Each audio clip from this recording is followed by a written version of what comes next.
Veg রেসিপিও কিন্তু মাঝে মাঝে ননভেজ রেসিপিকে টেক্কা দিতে পারে। তো আজকে আমি শেয়ার করব সেরকমই একটা রেসিপি, দহি বেঙ্গন।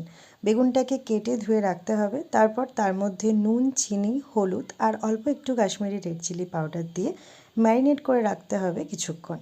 তারপর সর্ষের তেলের মধ্যে সেই বেগুনগুলো দিয়ে ভালো মতন ভেজে নিতে হবে। আর এই দিকে তৈরি করতে হবে দইয়ের একটা মিশ্রণ, যার জন্য দইয়ের মধ্যে একটু নুন আর একটু মিষ্টি দিয়ে বেশ কিছুক্ষণ ফেটিয়ে নিতে হবে। সেম তেলে শুকনো লঙ্কা তার সাথে গোটা জিরে দিয়ে ভেজে তার মধ্যে অ্যাড করব একটু কুচিয়ে রাখা পেঁয়াজ। পেঁয়াজটা দিয়েও একটু 5 মিনিট মতন ফ্রাই করতে হবে, যাতে পেঁয়াজটা ভালো মতন নরম হয়ে যায়।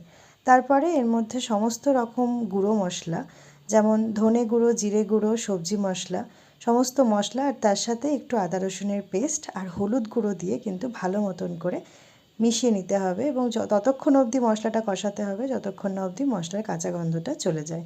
মশলা কষানো হয়ে গেছে, এই সময় অল্প একটু নুন অ্যাড করতে হবে। নুনটা নিজের টেস্ট অনুযায়ী যার যেরকম পছন্দ সেরকমভাবেই দেওয়া যেতে পারে। ভেজে রাখা বেগুনগুলোর ওপরে এরপর ফেটিয়ে রাখা দইটা দিয়ে দিতে হবে, আর তার মধ্যে ভেজে রাখা যে মশলাটা সেটা অ্যাড করে দিলেই কিন্তু রান্নাটা রেডি। রান্নাটা করতে 10 থেকে 15 মিনিট লাগবে, বাট খেতে ভীষণই ভালো।